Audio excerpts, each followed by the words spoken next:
Hey everyone, it's a new year, so that means new games are coming in 2021.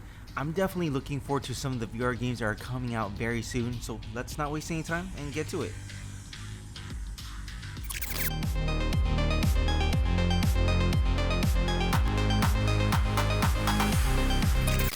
So first up is Lo-Fi. I actually been playing the beta version during the holiday break. It's supposed to be released in 2021 of Q1, so it's between the month of January and March. And personally, I can't wait to play the final version because if you're a fan of cyberpunk type of games, the art direction of the game looks amazing. So for those who are not familiar with this game, the premise of the game is you're a police officer that is assigned to a section of a city called City Block 303, which is filled with criminal activity. The only type of citizens who actually live there are Lo-Fis, which is a nickname for those who did not achieve AI singularity, and as for the rest of the population now lives in a VR simulation. Now the game is an open world sandbox adventure where the player is free to explore the city. The developers have mentioned they want to make Lo-Fi non-linear and open-ended, meaning players are presented with different challenges that can be completed in a number of different ways. So as the police officer, you're there to patrol and fight crime, solving mysteries, or giving into corruption like taking bribes from criminals, going to black market shops, utilizing the dark web delivery system.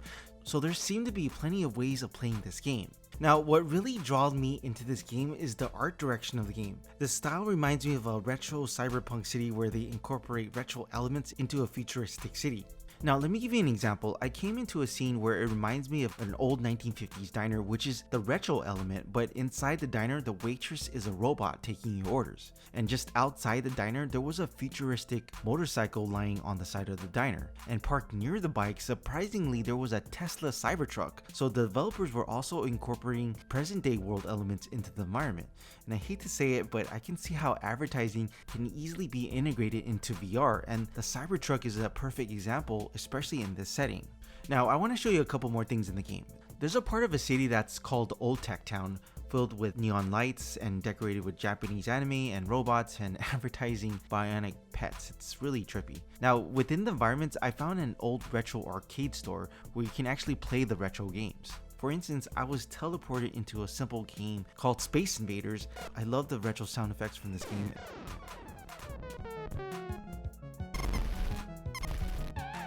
Also a game called Cursor, hopefully I'm pronouncing it correctly, where you have to dodge buildings with your spaceship. So it was a very unexpected surprise. So this is the last thing I wanted to show you. Check this out.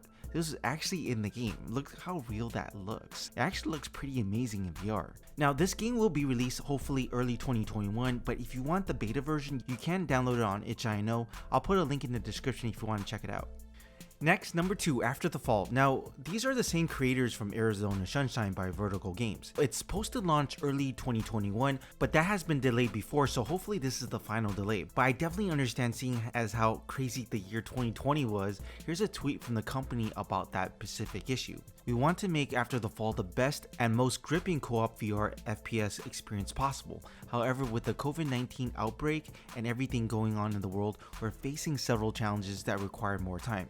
So I definitely appreciate that the company has communicated to the VR community of what the status is with the game. So the theme of the game is surviving a hostile zombie apocalypse. The setting is in the ice-covered LA 20 years after the apocalypse. There was an outbreak in the community through the extreme use of a designer drug that made mutant species called Snowbreed that infected the cities. You as the player and few others have not been infected by the drug because you happen to be immune to the side effects of the drug. So you must join forces with others to fight off the Snowbreed zombies while you explore the remains of the civilization, creating weapons while going head to head with these monsters. Now the whole goal is to get control of the city because you and your teammates are humanity's last hope to re-establish control. So with this game you can either go solo or a co-op on a campaign, and it's a cross-platform multiplayer game. So hopefully this is the last delay and this gets launched early in 2021.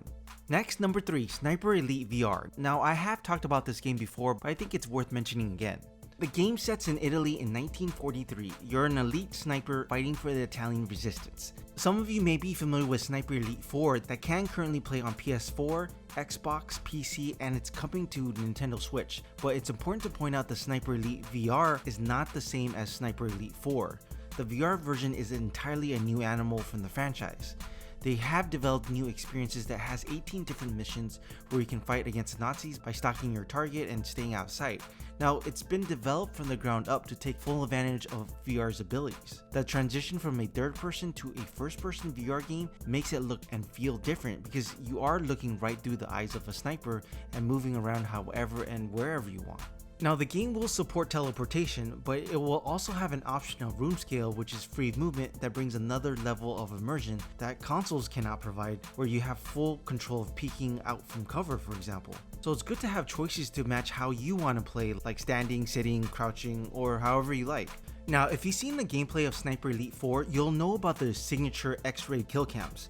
This is when the player shoots their target successfully, the camera will then follow the bullet in slow motion from the sniper's rifle to the point of impact, which will show the body part that's being hit or damaged by the bullets itself, which probably reminds many of us the game of Mortal Kombat. Now, how does this work in VR, or will that even be there? Fortunately for us, or unfortunately for some of us, it has been totally revamped for the VR experience, which means we will be really close to the action where we can see the bone fragments and the organs scattering all over the place. But if that sounds a bit much, you can actually turn this feature off. Now, as you can imagine, the X-ray scene could cause a bit of motion sickness, but from what I've seen from the footage, parts of the X-ray scene will transition to a black screen for a second to decrease the chance of motion sickness. Now, this game will be available on the Oculus platform, HTC Vive, the Valve Index, and PlayStation VR. It's coming soon, but the exact release date is not known at this time. Next, number 4, WRIATH: The Oblivion Afterlife by Fast Travel Games. The planned launch of the game is in early 2021. It's a first-person VR horror exploration game where the player is set in a mansion against a decaying Hollywood backdrop. You're basically a wraith or a spirit, and you must explore the mansion and unravel the dark past and mysteries of the afterlife surrounding your death. Personally, I think it looks pretty creepy and it's definitely targeted to a specific audience. It's not for everyone. Now, as a wraith, you'll possess superpowers. As you progress through the game, your supernatural powers will grow, which grants you access to new areas of the game. So you'll have powers such as the Wraith Grasp, where you can manipulate objects from distance and change environments around you, the power of Sharpened Senses, where you can hear whispers and track movements of other spirits, and you'll also have a power to walk through solid walls. So this game will be supported on PC VR headsets, Oculus Quest, and PSVR. So it looks pretty dark. If you are a fan of VR horror games, I definitely recommend giving this a look. So again, the release date is early 2021. Next, number 5, Rhythm of the Universe, IONIA. It's a single-player fantasy adventure puzzle VR game by ROTU Entertainment. It was supposed to be released in year 2020, but it got pushed back, so now it will be released in Q2 of 2021 because the creators wanted to not only include PC VR headsets, but also the Oculus Quest and the PlayStation VR. Here's a direct quote from them. "We made the decision to delay our musical theory puzzle adventure so we can bring it to the Quest and PSVR players at the same time. We want everyone with a VR headset to be able to explore the gorgeous world we've created from our experiences." So as you can see, the art direction of these fantasy worlds look pretty amazing. It's a forest filled with colorful life along with exotic looking creatures with glows around the plant life. And the very first thing that I think of that resembles these kind of environments is the movie Avatar, because the forest seemingly becomes alive along with unique looking creatures and ecosystem. Now, a creature named Harpa is the heart and soul of the forest. Again, similar to the Avatar movie, the forest does get attacked by outsiders called the Tritone Army.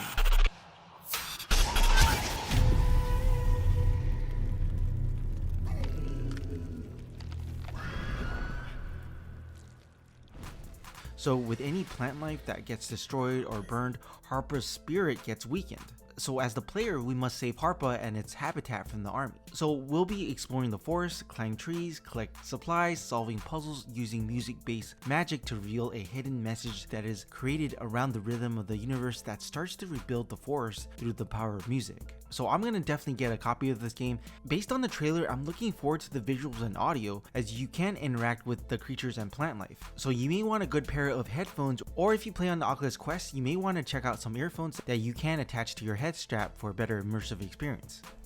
Next up is Climb 2 by Crytek that's coming exclusively to the Oculus Quest and the Quest 2. It's actually the sequel of Climb that was launched back in 2016. It's a first-person climbing experience with new city settings and new maps. The scenes from the trailer and some of the screenshots look pretty impressive with really striking elements such as the volcano in the background along with the surreal environments. Some of the settings are inspired by real-world locations in US, Europe, and Southeast Asia.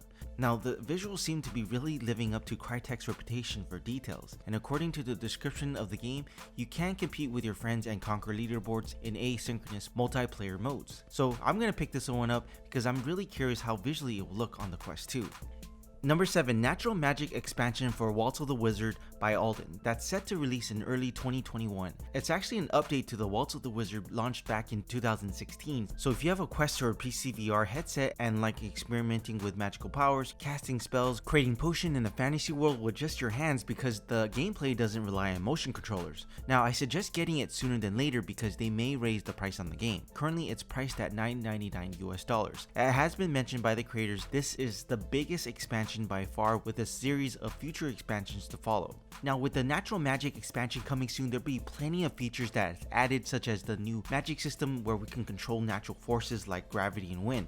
They'll also include new environments such as the new castle courtyard where we can learn to harness the magical energies. So as a wizard, we have to master our skills and explore new worlds to unlock forbidden knowledge, encounter creatures, collect items, and face unexpected challenges. Personally, I have played WALTZ of the Wizard, the extended version. It's definitely an immersive experience, partly because how well hand tracking works.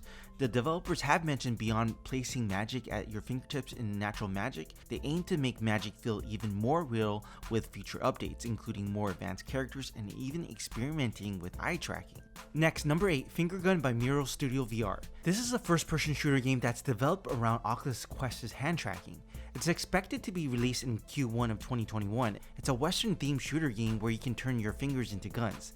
So unlike traditional VR shooter games in which we use our motion controllers to fire weapons, this game will rely on hand tracking, which makes me a bit nervous about some of these games because I've dealt with other games that rely on hand tracking and I didn't have the best experience, at least on the Quest 1, so hopefully this is a different story. But the studio is working closely with the Oculus team to ensure standards are met for the best possible experience. So the backdrop of the game is set in a small western town that's been invaded by an alien robot race. So the whole goal is to take them down with your fingers because you now have this special ability as the town's sheriff to transform your fingers into a revolver. Some bots that you'll be taking down are crawlers, which are small robots that are wrapped with powerful exoshields. This is definitely an interesting concept, but I am actually more interested in how good hand tracking is with this game. Next, number 9, Warhammer Age of Sigmar TEMPESTFALL. It's slated to launch on PC VR and Oculus Quest sometime 2021. It's the second Warhammer game that's coming to VR. It's not to be confused with Warhammer 40,000 Battle Sister that recently got released in December of 2020. So Warhammer Age of Sigmar is a 7+ hours of action-adventure game. It's a full story campaign set in a dark realm of Shias that you must explore and fight your way through challenges like the evil spirit Night Haunt in order to protect the forces of order. It's a first-person shooter game that players will be using a variety of melee weapons, collecting artifacts to upgrade your weapons, along with using powerful motion-based spellcasting. So the further you go in the world of TEMPESTFALL, the more dangerous it becomes as the player must meet the challenges of the realm of Shias. So if you like fantasy role-playing games, this might be the game that you might want to check out. Again, it will release on PC VR and Oculus Quest sometime 2021. At number 10, Ubisoft's Red Storm division has announced Assassin's Creed and Splinter Cell will be coming exclusively to the Oculus headset, which probably will annoy some people because you need a Facebook account to play these games. It was mentioned the VR experiences will be developed from the ground up that will draw upon on the technology of Oculus to deliver immersive experiences. And by the way, the company has produced VR titles such as Werewolves Within in 2016 and Star Trek Bridge Crew in 2017. Now, as you know, Assassin's Creed and Splinter Cell are huge storied franchise games that will be brought into the world of VR that already have drawn a lot of attention from other media outlets. Both titles are actually a great fit for VR. Games like Phantom Cover-Ops and Budget Cuts have proven that many of us are always up for stealth VR games. Details about this game are pretty thin, so we just gotta wait patiently and hopefully we get a couple of trailers or at least some screenshots soon. Let's just see what happens this year. So that was the last announcement. Again, Happy New Year's guys. I'm hoping 2021 turns out better than 2020. I know it's been a rough year for many of us. As always, if you liked the video, press the like button and consider subscribing. Talk to y'all later.